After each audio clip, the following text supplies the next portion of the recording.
Meus irmãos, então vamos agora à segunda parte do nosso estudo da manhã de hoje. Antes de iniciar, eu queria fazer duas observações. Em duas oportunidades, na primeira parte do estudo, eu me referi ao Novo Testamento. Na realidade, eu queria falar sobre o Velho Testamento, né? A Gênesis é um livro do Velho Testamento. As referências de Adão e do tempo de formação da terra dos seres vivos estão contidos no Velho Testamento. Feita essa retificação, vamos ver a questão 59 deste capítulo, que trata das considerações e concordâncias bíblicas concernentes à criação. Essas observações foram feitas por Kardec. Ele diz o seguinte: ao longo do tempo, os povos fizeram ideias diferentes acerca da criação. Agora, os espíritos nos trazem ideias racionais sobre os assuntos. A primeira questão é a questão de Adão ter sido o primeiro homem a originar a humanidade. Kardec já fala que as religiões já modificaram esse entendimento, igual o que aconteceu lá no passado, quando se pensava que o Sol girava em torno da Terra. Hoje já se sabe que é o contrário, a Terra que gira em órbita, uma órbita em torno do Sol, né? Essa ideia foi defendida há muito tempo, mas depois a ciência provou o contrário. Isso também aconteceu com a questão de Adão. Adão foi o início de uma de várias raças, né? A sua história apareceu na Bíblia em forma de uma parábola, para atender à cultura do povo hebreu. Como Jesus, Moisés também lançou mão de parábolas, né? E essa parábola ela foi mal interpretada depois, né? Bom, o segundo ponto foi que o mundo foi criado em 6 dias e há 4.000 anos antes de Cristo. A ciência progrediu e prova que as eras geológicas são épocas aproximadas, né? Então nós temos a era geológica arqueozoica, que é o próprio início da formação da Terra, 4 bilhões e 500 milhões de anos, onde se formou os relevos, depois pelo esfriamento se formou os continentes, né? A era proteozoica, há 2 bilhões e 500 milhões de anos, onde se formou a primeira forma, tivemos a primeira forma de vida, né? A era paleozoica, entre 570 e 290 milhões de anos, onde apareceram os primeiros animais, as primeiras florestas. A era mesozoica, entre 254 milhões e 135 milhões de anos, onde apareceram os primeiros dinossauros, né, grandes répteis, mas também, ao final, onde desapareceram esses dinossauros, né, por cataclismos que ocorreram naquela ocasião. Por final, a era cenozoica, de 65 milhões de anos a 10.000 anos, consolidou-se os continentes e, por fim, surgiu o homem. Nós temos também que considerar que o livro do Velho Testamento, a evolução se realizou pelas leis da natureza, né? Jesus, como nós vimos, com arquitetos celestiais, trabalharam nesta operação de preparação da Terra e depois da evolução dos seres. E cada um dos dias da criação corresponde a milhões de anos das eras conhecidas da ciência que nós acabamos de mencionar. A Bíblia é um erro? Não. A contradição é mais aparente do que real. Erros de interpretação que só tinham do que se tinha em sentido alegórico, né? O erro foi da interpretação do homem. A ciência mostra sob aspectos mais grandiosos e mais de acordo com a noção do poder e majestade de Deus, que nunca contradiz as suas leis. São as leis da natureza. Essas leis são eternas e regem todo o mundo. Né? Então, nós vamos lá a Milanês novamente, no livro Filosofia Espírita, volume 2, e ele fala assim, olha que texto interessante. O dia exato da criação da Terra é o momento que surgiu o homem, não tem dados exatos oferecidos pela ciência. Nós já falamos isso. Críticas a Moisés, por dizer que a Terra foram feitas em 6 dias, temos que considerar que muitos fatos do Velho Testamento são revelados por parábolas para entendimento das criaturas. Jesus também as usou em abundância. Moisés foi instrumento dos espíritos superiores. Deu início a uma obra que persiste até hoje, respeitada e admirada em todas as épocas. O fanatismo e as falsas interpretações são obras do homem. O próprio Jesus chamou o Velho Testamento de lei, quando ele falou, eu não vim destruir a lei, mas dar-lhe cumprimento. O mestre tem grande zelo pelo cumprimento das Escrituras, pois foi ele mesmo que enviou Moisés e os profetas. E mais tarde veio consolidar essas leis. Né? A nossa preocupação não deve ser, diz Milanês, demasiada com o dia da criação do homem, mas sim na urgência de despertar o interior das criaturas. Nós temos que nos investigar por dentro. Esse é o nosso grande trabalho. E fazer o melhor em todas as oportunidades que nós tivemos, principalmente de servir. A segunda parte, nós vamos abordar as questões 37 e 42, formação dos mundos, e 55 a 58, que é a pluralidade dos mundos. Na 37 pergunta, o universo foi criado ou existe de toda a eternidade, como Deus? Aí o Espírito responde, Deus é eterno. O universo não se fez por si mesmo.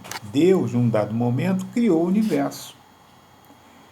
O homem ainda não é capaz de alcançar ou sentir o que é toda a grandiosidade da vida do universo.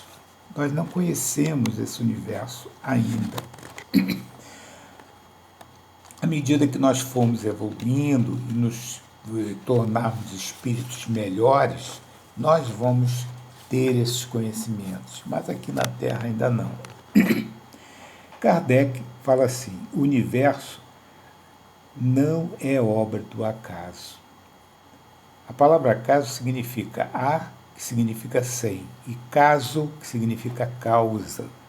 O acaso significa algo sem finalidade, sem objetivo, sem causa final, algo sem explicação, sem determinação.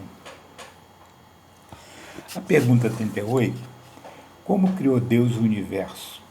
Pela sua vontade, diz o Espírito. A Gênese fala assim, Deus disse, faça-se a luz, e a luz foi feita. A ciência diz o seguinte, Big Bang foi uma explosão atômica provocada por uma compressão absoluta da matéria. E a gente pergunta, e quem criou a matéria? Para que houvesse essa explosão, essa compressão absoluta de matéria? Quem é que criou essa matéria? Então, complementa-se, Deus é amor. Espírito e matéria somos filhos do amor em todos os rumos da vida dentro da eternidade. Somos filhos do amor de Deus, como a matéria também é. No livro Evolução em Dois Mundos, de André Luiz, na primeira parte, ele fala no fluido cósmico o seguinte, a cocriação do plano em plano menor. No fluido cósmico, dirigido por Deus, inteligências divinas, entre elas Jesus,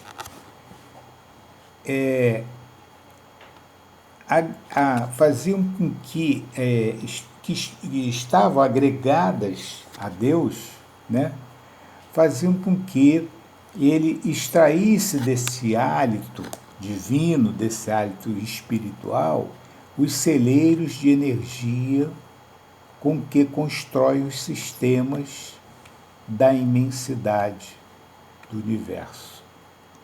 Deus faz dessas inteligências divinas agentes orientadores da criação excelsa. Fazem habitações cósmicas radiantes, como as estrelas, ou obscuras, como os planetas. Quais moradias que perduram por milênios e milênios. Depois se desgastam e se transformam. Tudo está num processo de evolução. A questão 39, Kardec pergunta: podemos conhecer o modo de formação dos mundos?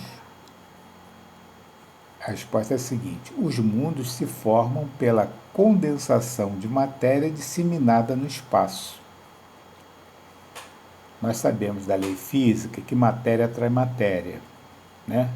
Nós também sabemos que existe uma lei de gravidade em que os objetos são atraídos para o centro da Terra. A Lua, por exemplo, também é atraída pela Terra. Também conhecemos uma outra força chamada força centrífuga, né? E no livro Evolução em Dois Mundos, de André Luiz, ele fala assim: cada galáxia, como cada constelação, guarda no cerne, no centro, a força centrífuga própria, que equilibra a rotação e massa. Então os corpos estão equilibrados, girando numa órbita, mas equilibrados e atraídos para o centro do conjunto de estrelas. O homem já mandou centenas de sondas para o espaço sideral. É uma ciência que busca respostas no desconhecido. Mas nós não viemos à Terra para fazer só isso. Viemos fazer outras coisas também. Não só fazer incursões pelo espaço sideral. A viagem mais importante que nós devemos fazer, por enquanto, é aquela que se dirige para o nosso interior. À medida que nos reformemos, vamos apreciar melhor as maravilhas da criação e entender mais o universo. À medida que nós nos purificamos, nós vamos aumentar em sabedoria e conhecimento. No Consolador, no livro de Emmanuel, na questão 74, ele pergunta assim: o homem científico vai ter êxito numa viagem interplanetária? E Emmanuel responde: pelo menos enquanto perdurar a sua atitude de confusão, egoísmo e rebeldia, a humanidade não deve alimentar qualquer projeto de viagem interplanetária.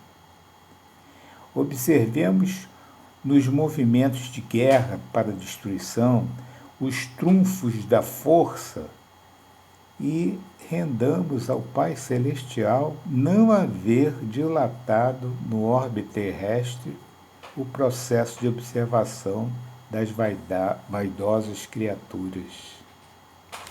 Então, nós somos limitados e temos que nos conformar com esse limite nosso. Ele fala até assim: você imagina um vizinho que não toma conta da sua casa direito, vai querer mandar na casa do outro vizinho? Vai querer gerir a casa do outro vizinho, já que a sua casa já não está bem gerida, como o nosso planeta não está ainda, né? A pergunta 40. Serão os cometas o começo da condensação da matéria?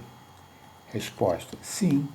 mas é absurdo acreditar-se na influência deles em nossos destinos, porque há pessoas que acham que quando passa um cometa acontecem coisas na vida dela e etc. Na realidade, cometas são grandes pedras de gelo que rolam em velocidades diferentes dentro das suas órbitas, quando raspam na atmosfera terrestre, produzem uma certa luminosidade. Eles são o começo de condensação de matéria, o espírito, então, confirma. Pergunta 41. O mundo pode desaparecer e disseminar-se no espaço a sua matéria? O espírito fala sim. Deus está sempre renovando os mundos, como ele está sempre renovando os seres vivos. Nós sabemos que existe um axioma chamado nada se perde, tudo se transforma. Lavoisier foi o autor, que é considerado o pai da química moderna, foi o autor dessa frase, dessa verdade, né? Há 226 anos ele foi guilhotinado por problemas lá com a Revolução Francesa, mas nos deixou essa frase. Era um grande químico ele. Por seu turno, o Sol tem também um tempo para acabar. Nós estamos falando em transformação dos mundos. Daqui a 5 bilhões de anos, todo o hidrogênio que o Sol tem e que provoca explosões atômicas se transformando em hélio, vai se acabar e o Sol vai se apagar. O homem já mandou 9 sondas para estudar o Sol, né? Uma famosa sonda foi a Voyager 1, em 2004. A última foi a Partir, que foi lançada em 2018. O homem está interessado em conhecer o nosso astro-rei. Mas ele tem um tempo, 5 bilhões de anos, né? Onde estaremos, hein? 42. Pode-se conhecer o tempo que dura a formação dos mundos na Terra? Nada posso dizer a respeito. Só o Criador sabe, responde os espíritos. Louco quem pretende saber o número de séculos que dura essa formação. Né? Paulo diz o seguinte: quando eu era criança, tomava alimento de criança. Quando passei adulto, mudei de alimento. O espírito, quando está preparado, recebe uma verdade mais pura, porque ele já pode suportar essa verdade. Nós ainda estamos nos preparando. Nós ainda somos crianças espirituais. Por isso não sabemos muitas coisas. Existem saberes que não fazem diferença também se nós soubermos ou não soubermos, para o nosso dia a dia e para os objetivos que nós traçamos para a nossa encarnação. Agora vamos entrar no tema pluralidade dos mundos. A questão 55 é assim: são habitados todos os globos que se movem no mundo? Resposta do Espírito: sim. O homem da Terra está longe de ser o primeiro em inteligência, em bondade e em perfeição. O orgulho e a vaidade pode afirmar, alguns afirmam assim: Deus não existe, tudo foi criado ao acaso, e o acaso nasceu a Terra, e os seres vivos foram combinações ao acaso. Muitos cientistas defendem essa ideia. Outros dizem assim: Deus criou o universo só para nós. Todas essas maravilhas que estão aí só foram dádivas de Deus para nós. Sim, foram dádivas de Deus para nós, mas não quer dizer que nós somos os únicos habitantes desse universo. Se a gente pensa um pouquinho, a gente vai ver que a Terra não é a única habitada no universo, né? Deus não faz coisa alguma inútil. Ele não faria planetas inúteis, estrelas inúteis, galáxias inúteis, né? Se a ciência ainda não pôde dar essa notícia, o Espiritismo, lá no capítulo próximo capítulo, que é o capítulo 4, pela pluralidade da existência, no livro A Gênese, de Allan Kardec, no livro Evangelho segundo o Espiritismo, no capítulo 3, que trata de muitas moradas na casa do meu pai, né? Ele diz claramente que os mundos podem ser habitados por espíritos encarnados ou desencarnados, né? E olha o contexto que a gente está.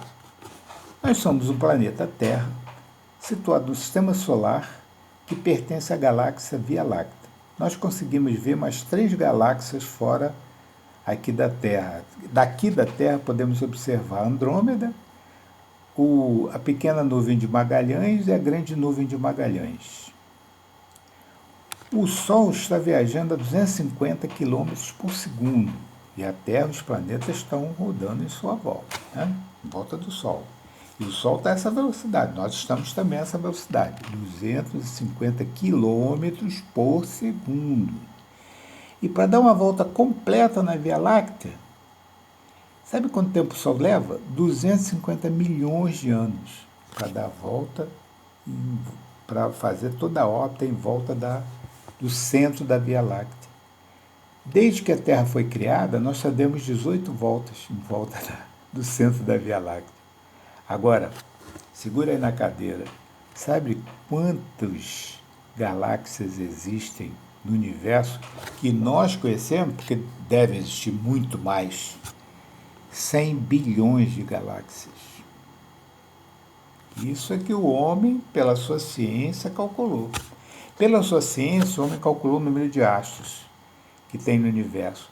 Tem 10 sextilhões de astros, ou seja, um 10 com 21 zeros depois. É muito astro. Então, quando Jesus, lá na ceia, diante daqueles apóstolos medrosos, porque ele disse que ia embora e eles não podiam acompanhá-lo, e ele, para tranquilizá-los, falou o seguinte: na casa do meu pai há muitas moradas, se não fosse assim eu não teria dito isso para vocês. Daí as muitas moradas, né? Só que o homem viu são 10 sextilhões. E só o planeta Terra está habitado? Pergunta 56. É a mesma constituição física dos diferentes globos?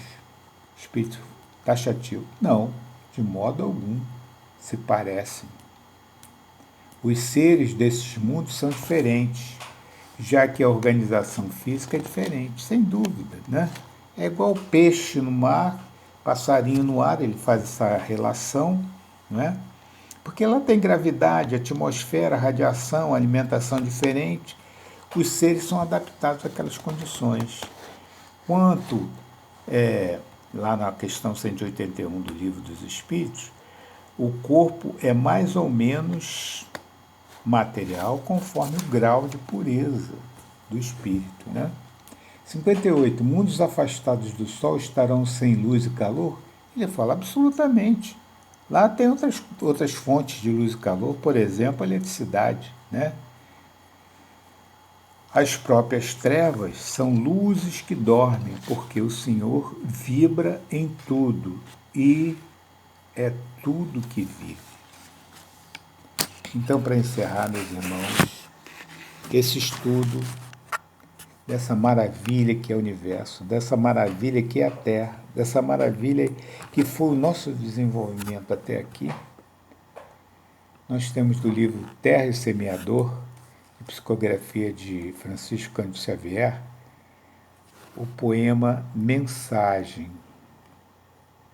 No final do poema eu vou dizer a autora.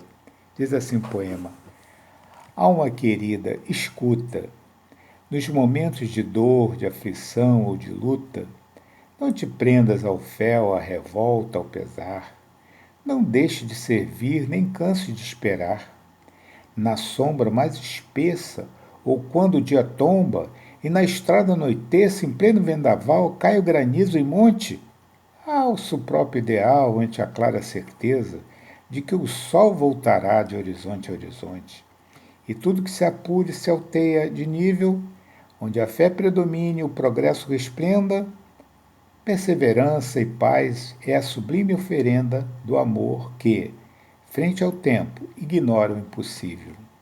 A própria natureza tem um livro sempre aberto. Tudo que serve e ampara louva a disciplina. Do firmamento ao chão, da cidade ao deserto, persistir para ser é a mensagem divina. Insistindo na luz, constelações remotas criam vida e calor nos espaços profundos. Cada império estelar acende as próprias rotas e a lei faz do universo a harmonia dos mundos. A dura solidão da rocha se sujeita por milênios guardando o vale em derredor, e o vale mostra em si a humildade perfeita em que o solo produz para a vida melhor. A fonte encontra a lama e prossegue por norma, purificando a lama a sorrir e a cantar, e mantendo-se fonte aos poucos, se transforma em riqueza do rio e sustento do mar. Podado, na pressão da lâmina severa, o tronco se desfia a golpes agressores, e quando o campo espalha o som da primavera, ei-lo forte e feliz cobrir-se de flores. Segue, pois, dia a dia, passo a passo, mesmo à frente da mágoa que te oprime, varando a provação, a amargura, o cansaço. Nada te tolhe a fé, nada te desanime. E servindo, recorda, alma querida e boa, as trevas abissais, aos sóis do mais além, em tudo que se eleva e aperfeiçoa. Deus ama, persevera e trabalha também. Esse poema é de Maria Dolores. Muito obrigado pela atenção de vocês, que Jesus continue amparando a todos. E assim nós encerramos a segunda parte do nosso estudo.